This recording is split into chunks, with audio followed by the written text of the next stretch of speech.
Just when you thought no one could have fun with politics anymore, George Santos is here. I'm James Poulos. Welcome to 0 Hour.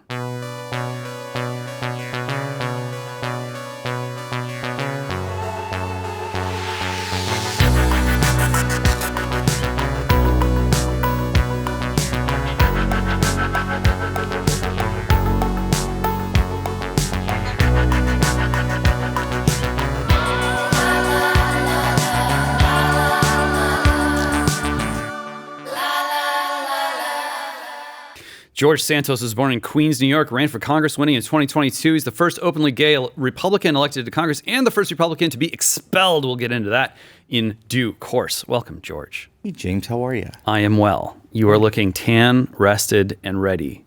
This is definitely still remnants from my last tanning session. Yeah.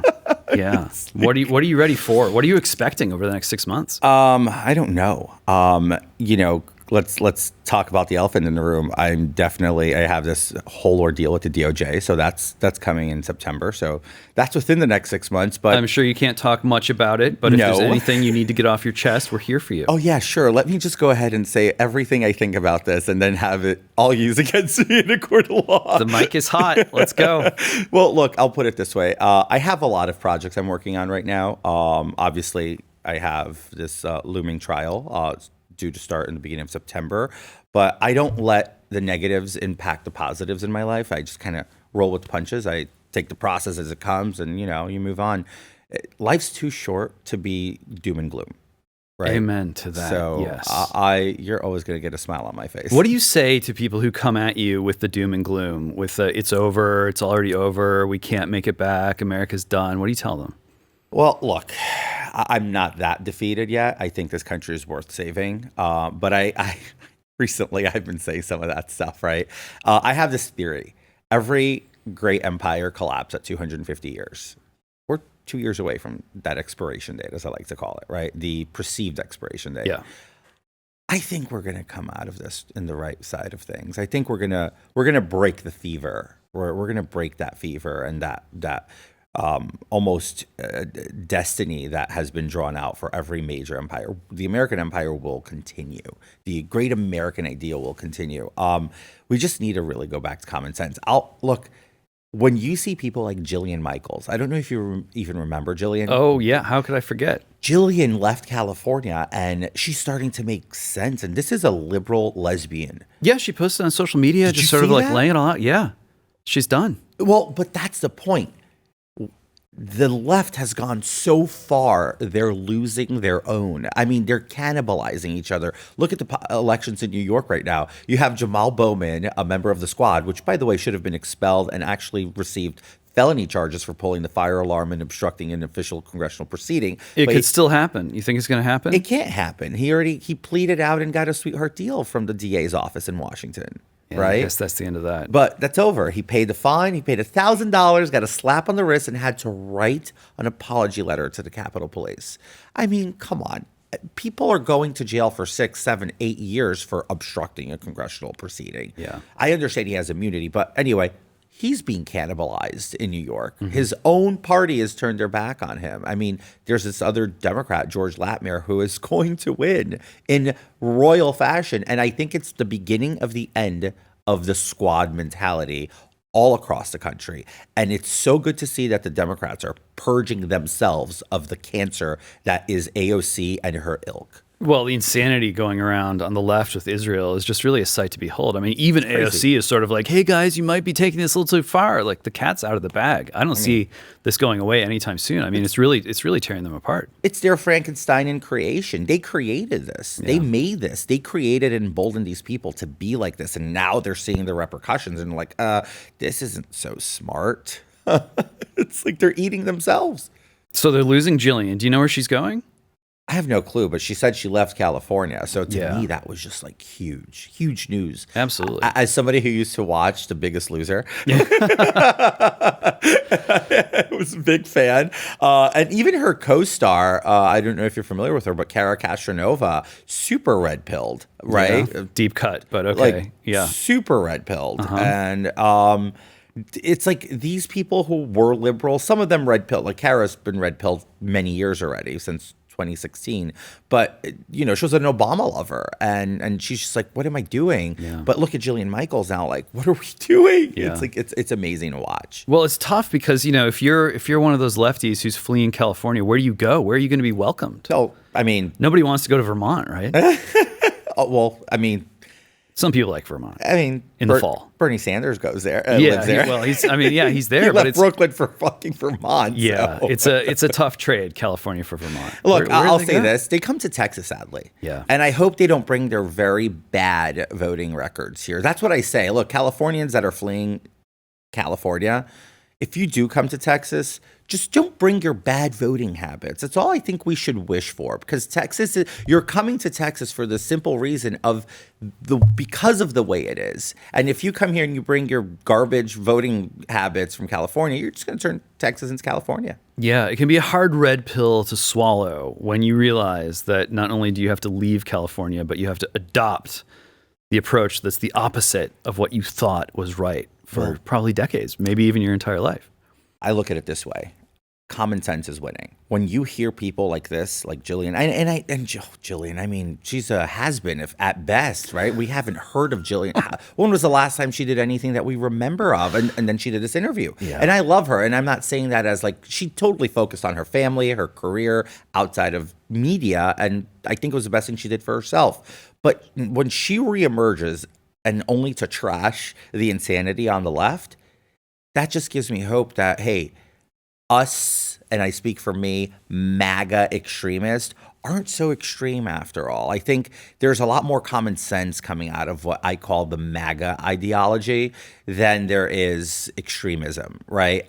Not to be confused with people on the far right who are those more evangelical conservatives who kind of their guises are based on scripture, and that's okay. It's not what I subscribe to, but MAGA is embracing all. It's a big tent. If it wasn't for MAGA and Donald Trump, there would never have been an openly gay Republican elected to Congress. That's just a fact. With a very conservative voting record, by the way. But the way I look at it is we're fighting the common sense battle as they're all fighting this insanity overreach battle. And it's starting to resonate.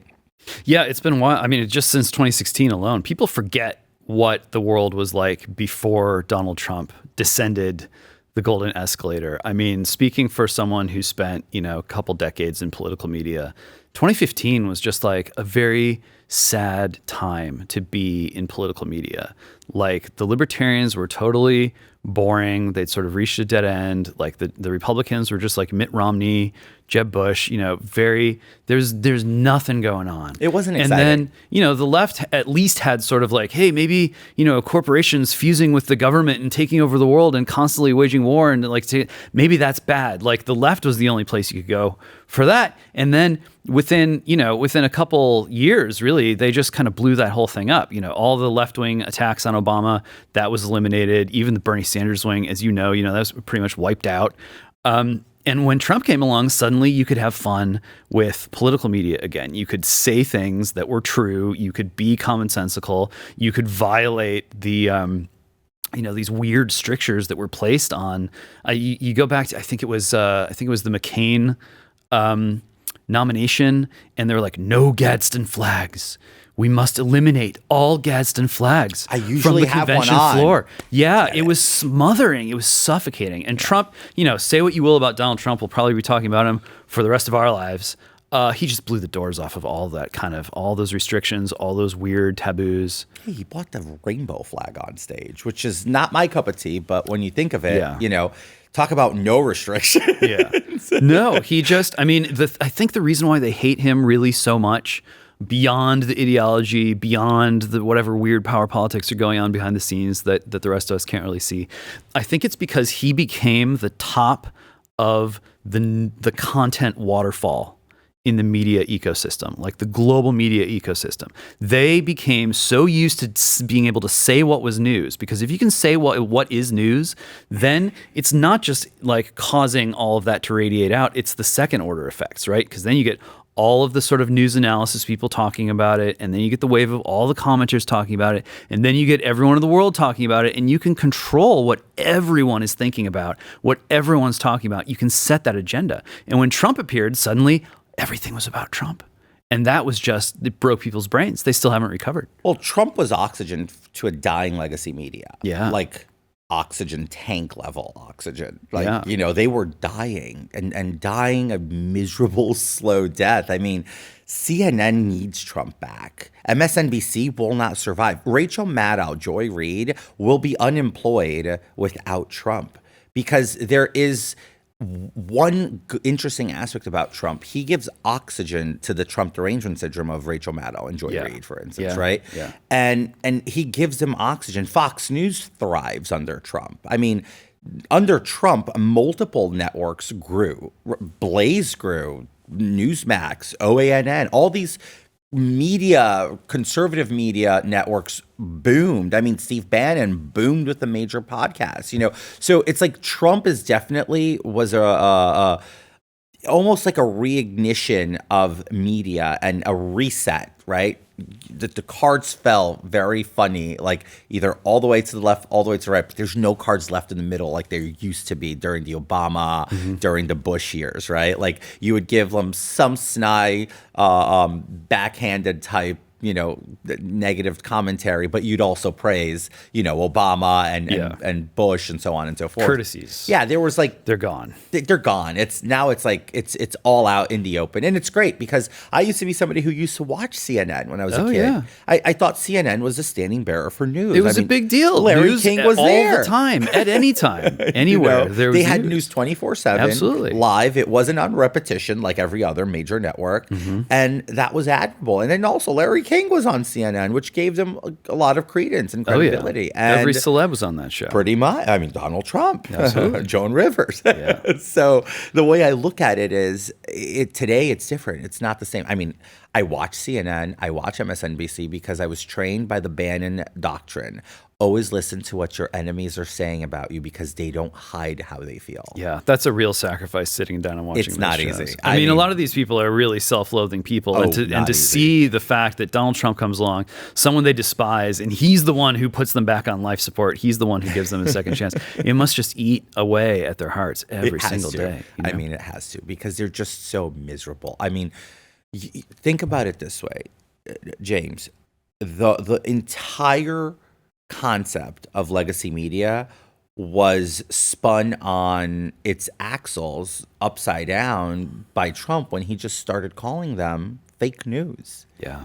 And they don't know what to do with it. And today I believe in the stance of fake news. Why I say that? Because they spin. I woke up this morning, Jake Sherman, a reporter on Capitol Hill for Punchbowl, I guess the founder of Punchbowl News or whatever. Quite frankly, I find it one of the most relevant outlets on Capitol Hill reporting because it's so seedy to Capitol Hill, right?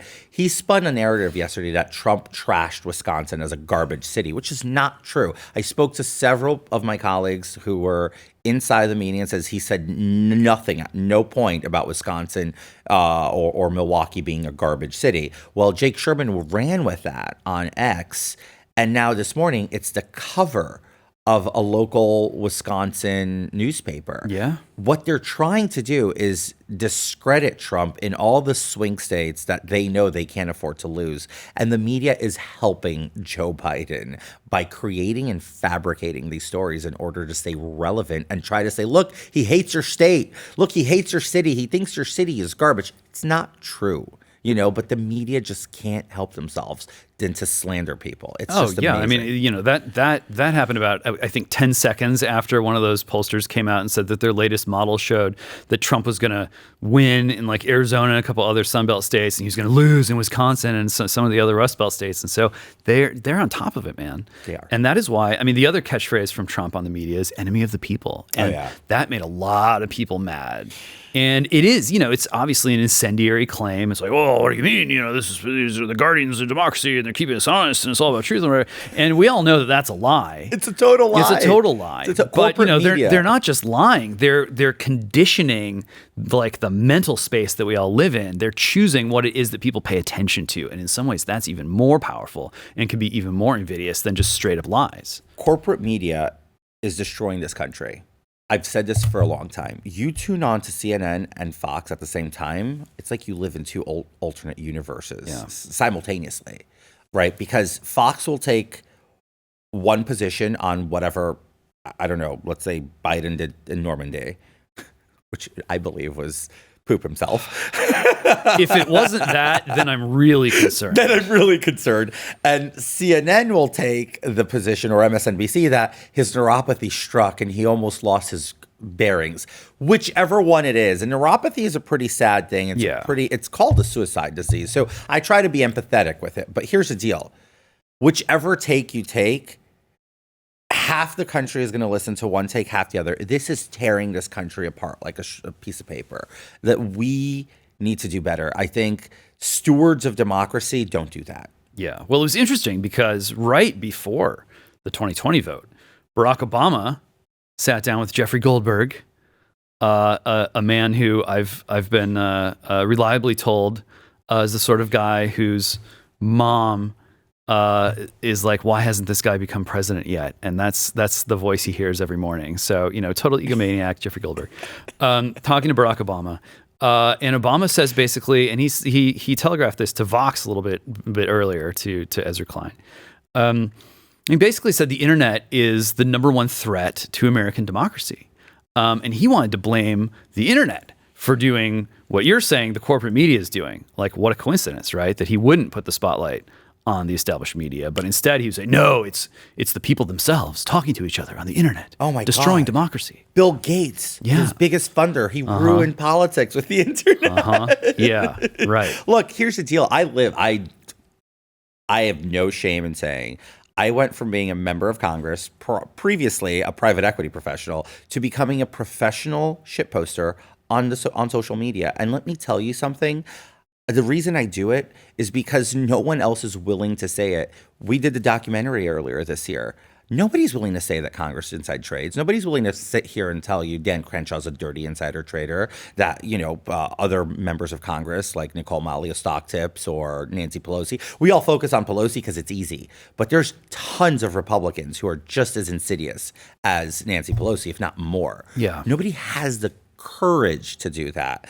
It's easy to be and turn around and say, being dubbed a liar sucked for me, because the way I look at it is like, I am the most blunt person. I won't share national secrets that I've learned while in Congress under classified, briefings. However, I will tell it like it is. I have no qualms about it. And I'll bring receipts to the table to back up what I'm saying. The problem is the media already did their number on me. So you're always going to get people saying like, is he telling the truth? Is he not? But here's the one thing. I back it with receipts. So I go on social media and I shitpost all day. Have no problems doing it. And I will die doing it. Do you know why? The American people deserve to know the scumbags that are in Congress today. It's treachery what's taking place in the United States House of Representatives. Yeah, Treachery. I mean, we're definitely going to talk about the Blaze original documentary Filthy Rich, which you were just a really fount of information that is important for people to know. But I want to linger for a minute on the shitposting. Because I do think that it's fascinating how like this has become, it's almost a job for many people. And I think, like the internet moves a little bit faster than other parts of society. And there might be still a lot of Americans and, sort of well-aligned like red stairs who don't quite, they hear a word like shitposting and they think like, well, that sounds pretty bad. Like, I don't, why would I trust that person? Tell us a little bit about like, how do you define shitposting? What is it? And why is it so important? It's being messy. It's being able to unapologetically say what nobody's willing to say or what people are dancing around or stepping on eggshells around. You just go and say it, right? Nobody was willing to go on the internet and tell Eric Swalwell, and I'm probably going to get bleeped for this one, but I'm sorry, James, but nobody was willing to go and say, hey, Eric, you love to talk about this, but how many times did you stick your dick inside of a Chinese spy?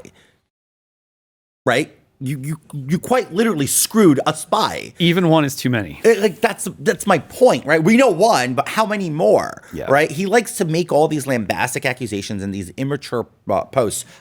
Every time he has a post go viral, I only go on the viral ones because it's too much work. I go in the comment section and say, well, you did have a wandering, and it did go inside and people just go like, wow. And a lot of people, believe it or not, still learn from that. From till this day, there's people who are unaware of that because not everybody is like you and I, plugged into the political machine. So I don't think 10% of Americans know Eric Swalwell slept with a Chinese spy. So I'm never going to stop talking about it. Or how Dan Crenshaw is more worried to how cozy he's going to be with his buddies up at Raytheon and every other military industrial complex contractor, right? This is what I'm not afraid to say. So that translates to shit posting. Why? Because I say it in the most crass, open way, simple speak, and I don't care. And I will continue to do it. I mean, at home, my husband turns around to me and says, aren't you scared these people are going to try to kill you? I'm like, well, if they do, then they're just going to turn me into a martyr. And then everything I say is going to be amplified. So I think that would be stupid. Like, I mean... There is a lot of fear. A lot of people have a lot to say, a lot on their minds, and they do sort of look at what's going on social media, even on X, which is like you got a lot more wiggle room now than you did in the past, and they think like, just not worth it, don't want to increase my attack surface, as the InfoSec people say. They just don't want the risk. I don't care. You say you sort of, I have an opinion, and then people just blast you. And you live by done. the sword, you die by the sword. That's kind of my ideology when it comes to saying these things. I mean, look, I'm willing to say it. I'm willing to take the consequences and the heat. So let's Has go. Swalwell ever clapped back on you? No. But what is he going to say? He slept with a Chinese spy. He didn't even say like I did it. I'm proud of it. No, he's not proud of it. He wants to hide it. He wants to conceal the fact that he fucked Fang Fang. Yeah. Sorry, why is he still in office? Because I'll give you one better. Why is Henry Cuellar still in office? Yeah, okay. Texas Democrat. We're here in Texas. Yeah. I mean, I kind of like Henry, right? He's a moderate Dem, votes with Republicans. The last one. Him and Jared Moskowitz. But, you have very few of that brand of Democrats in the House. But the fact that he is not expelled, the precedent is there. They expelled me. I didn't get due process. Why are they giving due process to Henry Cuellar or even to Menendez? I mean, nobody is paying attention to Menendez's trial. It's happening right now. A jury has been set, opening arguments have been done, but the entire media is focused on Hunter and Trump. There is a sitting United States senator who still takes classified foreign affair briefings in the United States Senate in trial right now for bribery and for being a foreign agent and receiving bribes in the forms of gold bars. Gold it's crazy. Bars. I mean, when people say to me, like, what's your one regret in life? I'm like, I never accepted a bribe in gold bars. Never took a bar. Not a gold anyway. I always say that to everybody. Yeah. Because it's insane to me. Nobody's covering this. I mean, and if there is cover, it's like minimal cover. It's like a note on the chyron of every single major network. They bury Not it. even Fox is doing anything. Yeah. So it's like, look at Henry Cuellar. Why is he not expelled? Oh, he's an honorable member with great relationships and accomplishments over the course of 10 years. His indictment says he's been taking bribes from a Mexican bank and the country of Azerbaijan for the last 10 years, which means he's been corrupt since the day he got here. I think that's far more than the BS they try to pin on me. Oh, it's nuts. And Azerbaijan's like one of the worst. I mean, One of the worst countries on earth. Baku's been like a hive of scum and villainy for decades, like spy central. I mean, here this we is are the center of geopolitics. Here we are with the United States congressman taking bribes from a country like that. It's like, I mean, Well, you said it yourself. He hasn't been expelled because he's got all these great relationships. He has all these great relationships. That's all it takes. Republicans are quick to eat their own, and they live in abject fear of Democrats. Democrats don't eat their own. They didn't eat Anthony Weiner. They shilled for Anthony Weiner until the very last moment, until the pictures came out. Yeah. That's when they all started to oh, I actually see, no pun intended, the Weiner in the Anthony Weiner story. And that's when they all took a step back. But look at Anthony Weiner. He's back. He's employed by a prolific businessman in New York City, John Katzmatidis, who owns WABC, works on WABC, is an arbitrator of truth, only God knows how, but they rehab themselves like this. This is what breeds despair, I think. This is what makes people want to just check out of politics altogether, is you just can't get rid of these people. You hit them over the head with the shovel, they come crawling out of the grave, and they're scratching at your door the next morning. Political equivalent of herpes. Yeah. Yeah. What do you do? It's about suppression. Like, you really can't get rid of them, can you? You can't. The way I look at it is, we need a culture change in our nation. We need a culture change in our politics. And when I say culture change, I mean, we need people to just wake up. This is not healthy. This is not helping. This is quite un-American at this point. Yeah. It's bad. So yeah, shit posting. That's my definition for shit posting for you. It's good. And just to go back to Jillian, I mean, she's not the only kind of former celeb, former household name who has come roaring back because basically of shit posting, because of saying, I have something to say about the one thing that's on everybody's mind. Pretty much. It's like when I did the Z-Way podcast, everybody's like, why would you do it? I'm like, why not? It's like, it's opening myself to Gen Z. I want to communicate with Gen Z. Do you know why? Gen Z needs to see people like me, who think like me, who look like me, who have the same back. I am a gay man who is vehemently conservative. I vehemently reject, liberalism, right? And I love being a staunch conservative and putting myself up in front of Gen Zers, because then they're exposed to it, right? And she tried to give me a clapback. How do we make you go away? I'm like, you can't, because you're desperate for the content. And she wasn't ready for that. It's like you want me to go away, but you can't make me go away, Z-Way, because you need me to stay relevant, because she lost her show at Showtime and got relegated to a podcast. But guess what? I gave her a lot of oxygen this January. Tons of oxygen. What do you think about Gen Z? Do you have hope for them? Do you like the vibe? I love Gen Z. Gen Z will be the greatest generation, because here's what the trends are showing. Right now, they're very young. There's only a very small part of them who are even legal of age to vote. They will change drastically the moment they start becoming taxpayers. So I believe Gen Z is going to be the largest red pill generation in a long time. And the reason being is politicians have relegated them to enormous debt. And that's the legacy of politicians to Gen Zers is 30-somewhat trillion dollars in debt, which means they can't buy a house, they can't build families, they can't do pretty much anything. Inflation affects everything they do. If you go buy a house today, you're looking at like 9-10%. If depending on some crazy loans, 12. Yeah. I mean, we're handing them off a country in absolute chaos and ruins. They will see that for what it is. And the moment they realize that there is a better way, Gen Z is the saving grace of our nation. And they've got the millennials right there above them as a sort of billboard advertising, like, this is going to happen to you unless you take control. I mean, it's really sad. It's been so terrible to see what's happened to the millennials. They just got sold. They bought it hook, line, and sinker, and they're paying for it still to this day. As a millennial, I can say I was sold down a river by politicians. Yeah. Like, every millennial feels that way. I mean, you see the tears on TikTok or whatever every day. It's like, I did everything right, and now it's like $30 for a bag of Cheetos, and like, how am I supposed to live? Crazy. And the answer is like, look, I'm in New York City, right? I'm in the belly of the beast. A lot of people argue, like, why are you still there? I'm like, I'm gonna die in New York. I love New York. That's why. It's like, I'm gonna die here. I'm not leaving.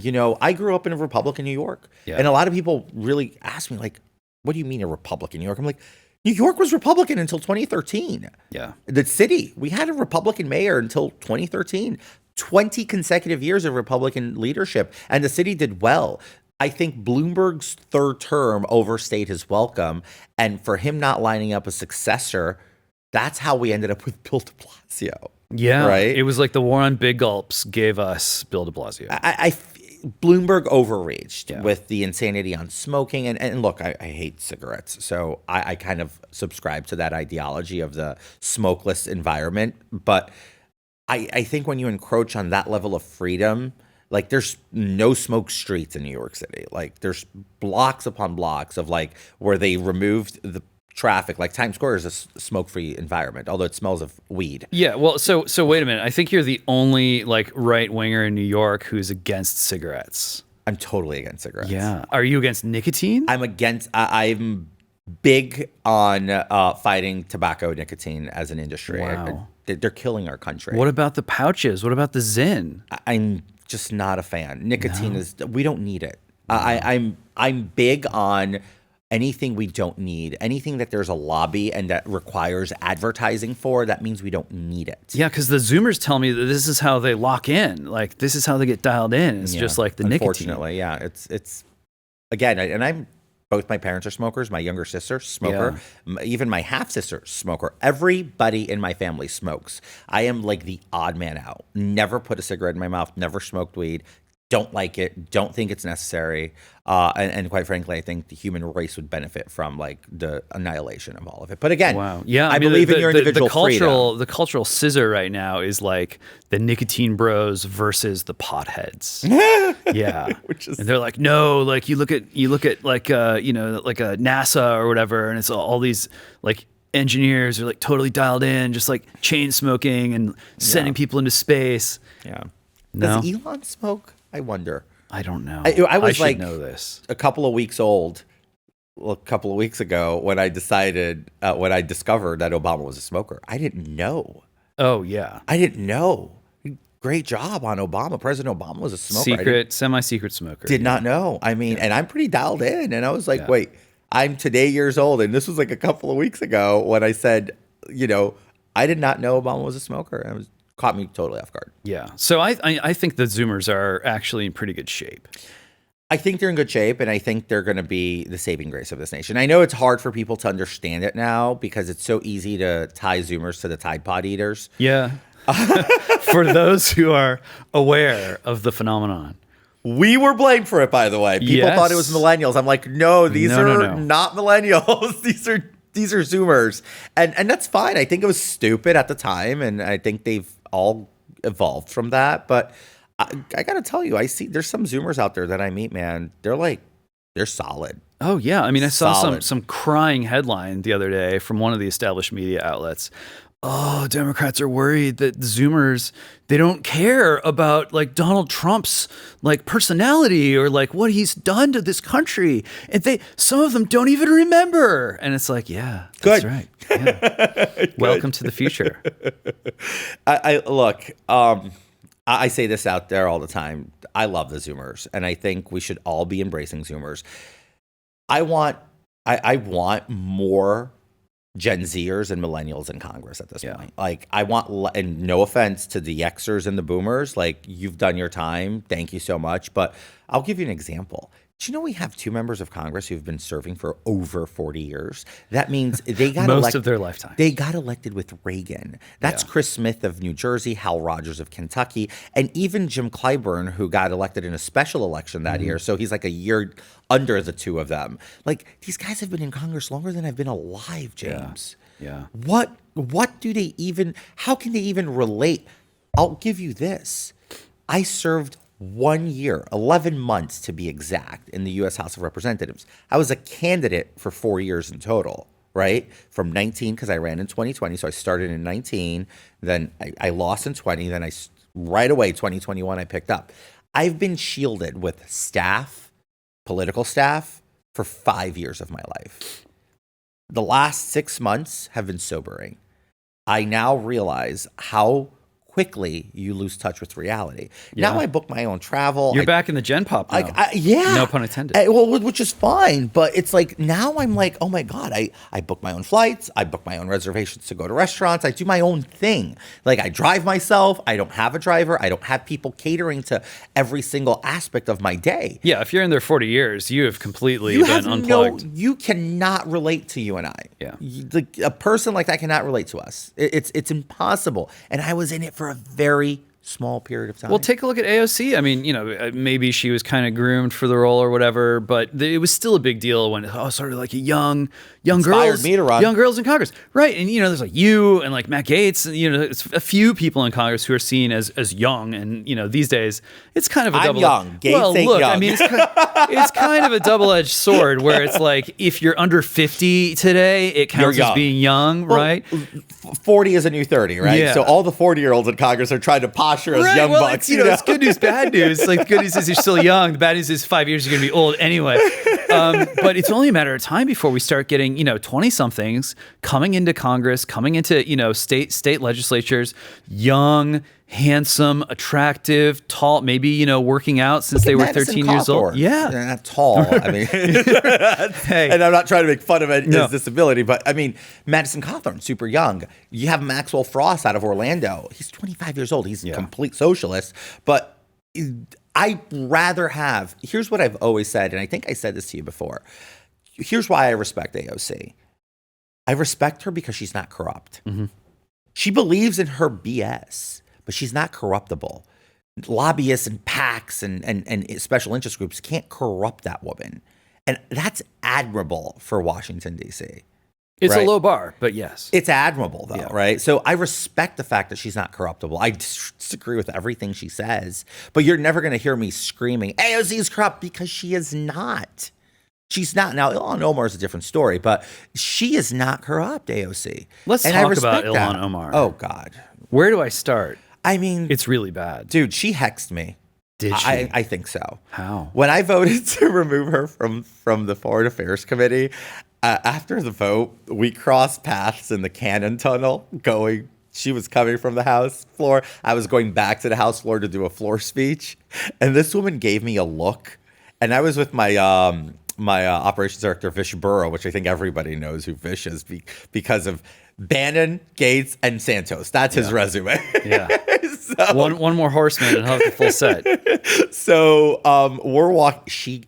She looked at me, and I looked at Vish. I'm like, I think I just got hexed. He's like, that was the pure look of evil. Like, did horrible things start happening to you? I mean, horrible things are already happening to me, but it just got worse. Right. Yeah, it started getting worse. But yeah, no, she's just not a nice person. She's just, I don't know, man. People like her should not be able to serve in our country. She does not like the U.S. She has made that very clear. Her and Rashida Tlaib do not like this country. They make it clear and out in the open when they scream. People go to their rallies and scream death to America. They don't push back. Yeah. Like, if you come into a room that I'm saying and you push death to America out of your mouth, I'm going to make you swallow those words. I will take my microphone and beat the words back inside of you. They just go right by it. They don't push back. You push back when somebody screams death to America. Yeah, I don't care if you created the Frankenstein's monster, you got to kill the monster. Frankenstein agrees, by the way. Dr. Frankenstein agrees. I agree. Yeah. I totally agree. Yeah. All right, so let's talk a little bit about the corruption, the bigger picture. So we covered this to a degree. There's only so much we could get into for the doc, Filthy Rich. You told a few tales. What did we leave on the table?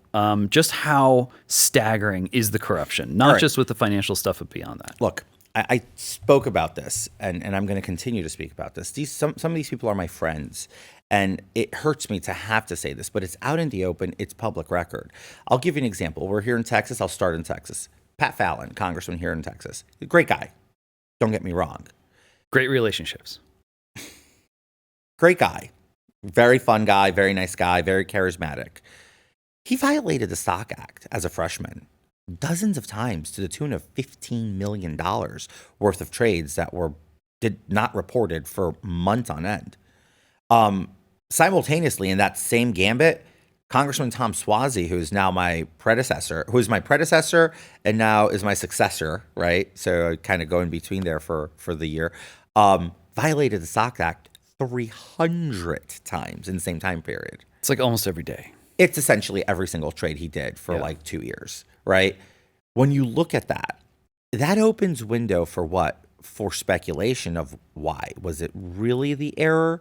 The thing is, they get slapped on the wrist. The ethics committee does not do their job. I've said this again, and I'll repeat it. Michael Guest does not reinforce the penalties. Michael Guest weaponized this committee, and Susan Wild, when she was in the ethics committee chair, weaponized the committee to attack members, not to enforce ethics.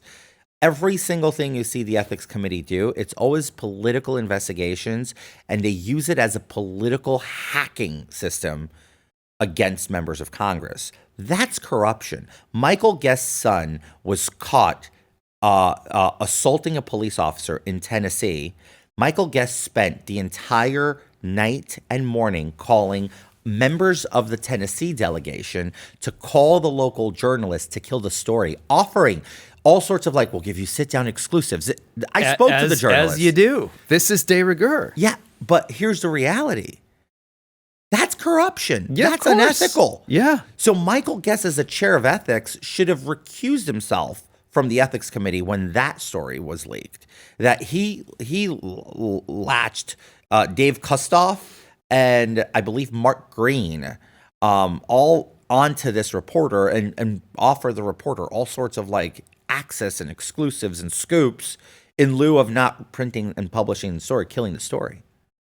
Reporters said it publicly too. Mm-hmm. It's out there. That's corruption. So here's Congress in a nutshell. Congress people have relationships with the local journalists. A lot of stories are killed in lieu of giving them bigger stories. Journalism is dying in Congress because of that. But not only that, Congress, the fact that they're in bed with the media and they're only pushing out what they believe is relevant to essentially corrupt the narrative and cover their corruption is what Americans will never understand and know. Here's how I look at the country. There's 2% of Americans who really know what's going on and 98% of them who live in absolute obscurity. Those 2% are the media and elected officials, and then the 1%ers who are the billionaires. Mm-hmm. These are only the people. These are the real people who know what's in the inn. You and I happen to be in the inn of that, and we understand it at a much higher level of what these conversations are. But when we're talking to the folks at home, they look at this and what are they rambling on about? Yeah. They don't get it because it's such an insulated 2% of the population. When you think of it, all the power of the federal government is wielded and spread out around 535 people. Yeah, I mean, it can be tough to get across without turning into a crazy person, without going full Alex Jones. Not that Alex Jones is a literal crazy person, but you really start. He goes on crazy rants. Yeah, you really start pounding the table, and at a certain point, people are just like, well, this is just another stream of content, and being crazy gets the clicks, so things seem pretty bad. But what am I going to do about it? Well, look, and when you go to crazy, the last people you need to pay attention to on social media are the people putting out vile rhetoric, and I'll give an example, like a Nick Fuentes, That's the type of people that we need to suffocate those voices until they die within their own echo chamber, media-wise. I don't know how you do that. I've taken Nick to task recently. I've been taking him to task for the last couple of months. Easier to slap around than to choke out. Yeah, I mean, sure, it's fine. I'll slap him around. Yeah. It's fine. I mean, look, he got slapped around by a gay man. How embarrassing is that to him, right? Based on his ideology, which is very hateful. Based on his ideology. Yeah. Yes. So what my point here is simple. Going back to corruption in Congress, outside of trading. Here's a little thing I'm going to say. I'm a big Zionist. I'm very pro-Israel. But then there's the organization AIPAC. AIPAC gets a lot of heat.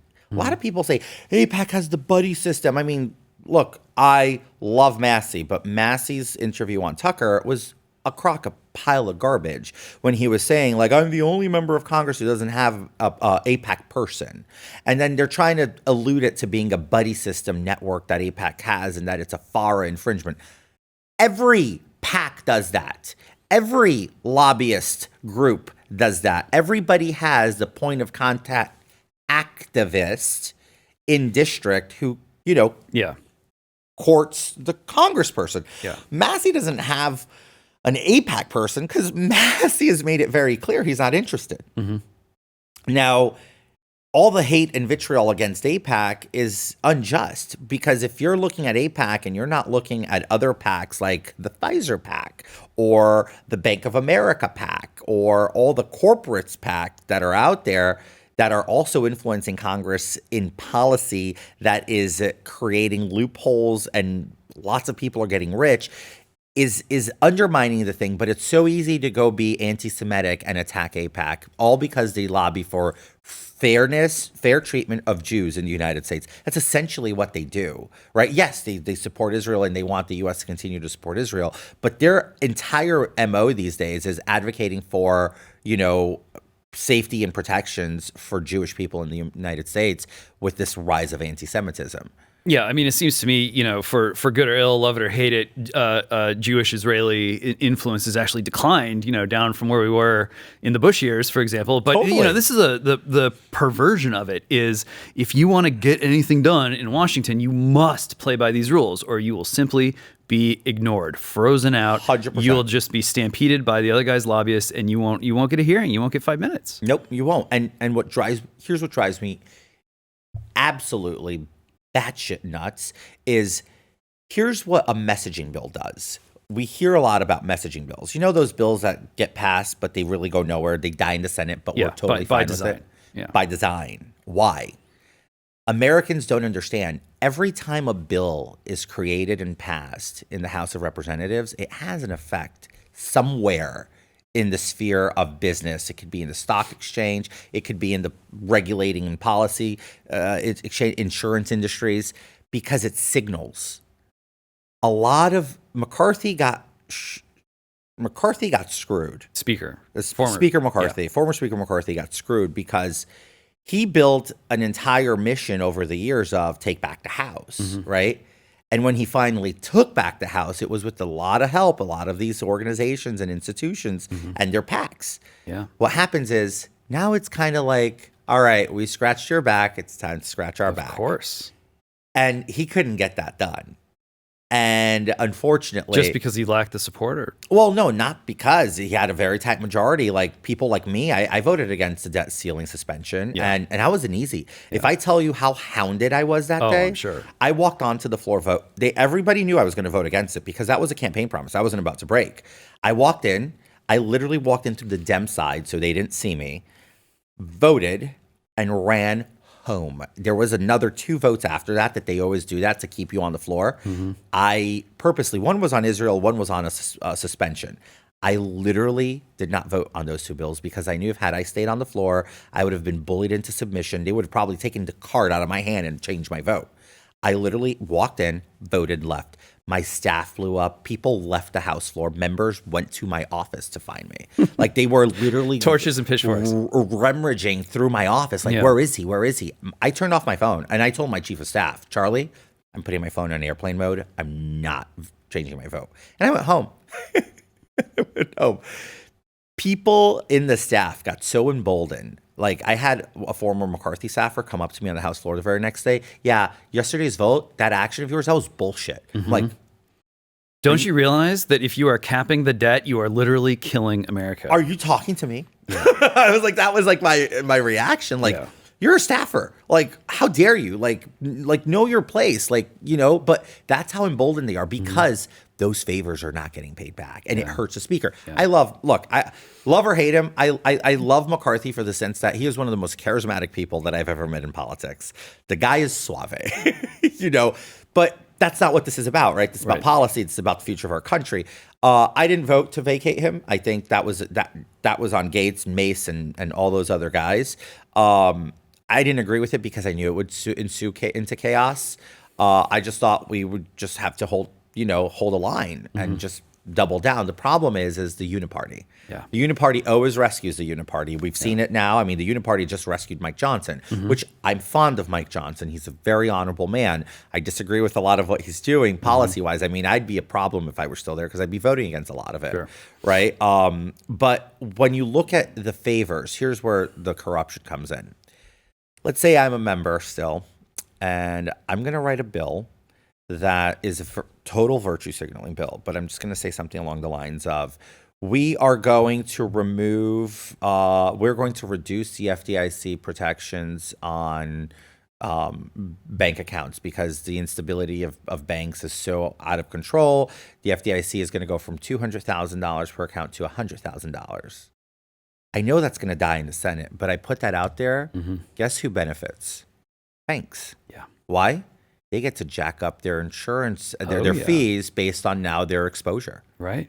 So their fees go up and they make a shit ton of money on a bill that's never going to happen. But that is the preface and the antithesis of how they'll phrase it. Like, due to ongoing legislation, we have taken steps to protect the institution. We are going to jack up your monthly fees by $1. and they make billions of dollars. Yep. And those are the types of favors that members of Congress do. And now, guess what Congress people do? When they do that, they also go and hedge on their messaging bills on the market. Right. They know how the market's going to rally based on the bill. They know that, well, let's say if we do that, it's smart for us to go short a lot of these banks because their stocks are going to drop. Oh, I'm sorry. We're not short. Pardon me. We're going to go bet on these banks because their stocks are going to rally up because investors are going to see more liquidity. So they're going to go and invest in those stocks. And then you'll see those 40, 60, 80% jumps in stock value. And then you'll see the member of Congress just pulling right out. Sheer profit, and then shoving it back into the S&P 500 or wherever they park their money. That's corruption. That's literally not only insider trading, that's market manipulation. Well, and to me, this is sort of like, this is like Soros mindset. I mean, this is the guy who sort of created the idea that like the way to get rich in this world is to create this kind of recursive feedback loop where, the things that you do impact other things that then allow you to do things. This is how he sort of destroyed the British pound in a weekend. It's dirty. It's corrupt. It's chaos. And now it seems to be our form of government. Our form of government is simple. Members of Congress influence the market. They bet on the market, and which essentially is insider trading because the CHIPS Act revealed that for Pelosi. Paul Pelosi made so much money on the CHIPS Act. I mean, it was millions of dollars on one trade. Why? Because Paul Pelosi's wife happened to be the speaker, and that is the most expensive pillow talk in America. Spouses have pillow talk. Yeah. You talk about what? Let's remodel the bathroom or let's go on vacation. Nancy's like, oh, honey, tomorrow it's such a long day. I gotta get everybody together to whip the votes for the CHIPS Act. Oh, you don't say. The CHIPS Act, darling. Wakes up, makes massive trades, and then the CHIPS Act passes. And it's going to go straight through the Senate because both chambers are controlled by Democrats. So it's like, that's immoral. Yeah, it's immoral. Well, look, I mean, we've gone over this, with Congress, and this is an institution that's delegated so much of its constitutional authority away to the executive agencies. What do they spend all their time doing? It's not just the self-dealing. It's not just the corruption. It is becoming a form of government, replacing what Americans would think of as legislation in the good old-fashioned sense. This is a constitutional crisis. It's a constitutional crisis if you allow it to become a constitutional crisis, right? Because the moment you say it's a constitutional crisis, guess who gets to also call it a constitutional crisis? The people who want to rewrite the Constitution. Yeah. So the way I look at this is simple. We have today a misalignment of responsibilities by the three branches of government. We have the executive, who is overreaching and encroaching into the legislative. And it's time the legislative branch push back hard and reclaim your powers. War declarations, all sorts of different responsibilities from the legislative that has been hijacked since the Bush years. Mm-hmm. That's when it really started, right? They kind of just gave him a free pass. He was retaliating for 9/11. I get it. That had to be reined in after that, right? Like, that's why also Bush went too far. That was really the beginning. Patriot Act is the single most harmful piece of legislation in modern U.S. history to be written into law, signed into law. It allowed, quite frankly, the spying of American citizens, and it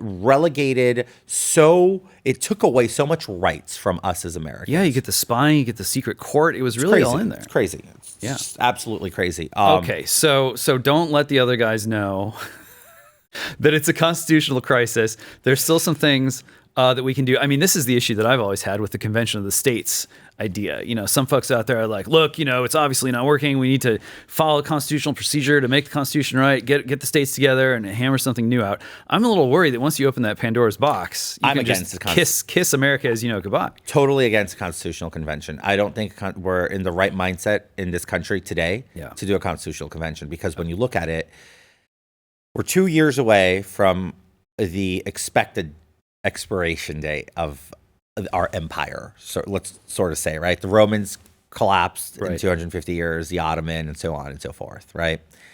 When you look at the U.S., we're 248 years old. Yeah. This is not the time to go, quite frankly, and I'm sorry for the language, but fuck around and find out. Yeah. It's not.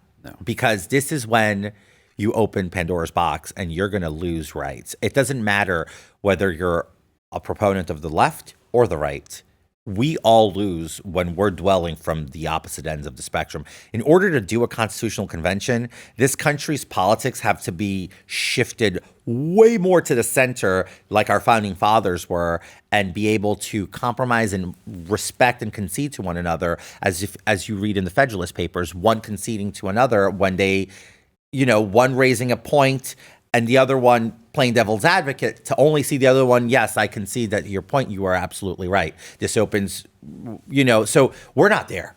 We're absolutely not there. We're shouting at each other from opposite ends of the spectrum when we should be really trying to talk in the center outwards. Because in Congress, I hate to say this, on fiscal issues, we will all agree at about 60% of every fiscal issue. The issue is Democrats want to spend on all these crazy vote acquisition projects, which is entitlements, and we don't. We want to create opportunity for the American dream, right? Earn those rights, earn those benefits. So that's the issue we have. But on fiscal issues, everything else kind of we agree on 60%. Like it's not going to change. Yeah. Well, you look at that quadrant sort of vote map that was circulating around for, I guess it was a couple of years ago, and still kind of going around because it's still relevant, which is where were all the Trump voters clustered on the sort of political axis. And it was people who were not neolibs, but they were not neocons either. And there is this kind of like new kind of purpley thing that is starting to form. I mean, you look at who's starting to come around and support Trump now. It's like Wall Street guys and tech guys are starting to go, hey, wait a minute, but also like Black dudes, Latino dudes also going like, hey, wait a minute.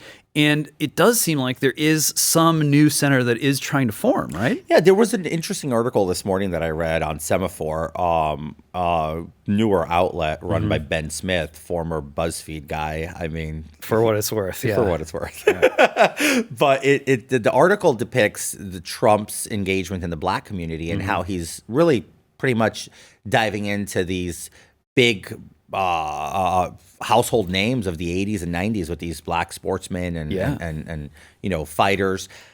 Look, dude, Mike Tyson is quoted in there saying, Donald Trump's my N-word. That one I won't say. I was going to say probably not going to use that particular word on this on this August broadcast, but it's getting thrown around a lot, and it's being used in a sort of it's just got some cultural currency that it didn't used to have, and it's been very interesting to see younger people, Zoomers. I mean, Donald Trump just did a TikTok with Logan Paul. Like there is what like was this that? big. There's Logan Paul. Things are changing. Are you kidding? I mean, first of all, I would have never thought he would even slightly lean conservative. Yeah. And the fact that he does, but that's the thing. Those older millennial YouTubers, I've started to learn, they're all very conservative leaning. Yeah. And these are some of the guys shaping the ideas and minds of Gen Z. Right. That's why I say there's hope for Gen Z. I mean, rumors out there arise that Mr. Beast himself is conservative leaning. I don't know if that's true or not. But, if that's true, he is probably one of the greatest YouTubers of my lifetime. Yeah. Right? Like, I follow everything. I think he's absolutely hilarious. Like, traps himself in a coffin underground, traps people in a warehouse for a month, gives them money. It's like, it's amazing. And his entrepreneurial spirit. But if it's true that he does lean conservative, granted he's in North Carolina, that's very possible, his mindset and influence is going to go and reach beyond what his pranks and crazy game show type extreme stuff he does today, right? Logan Paul, same thing. He was a prankster turned boxer. Yeah.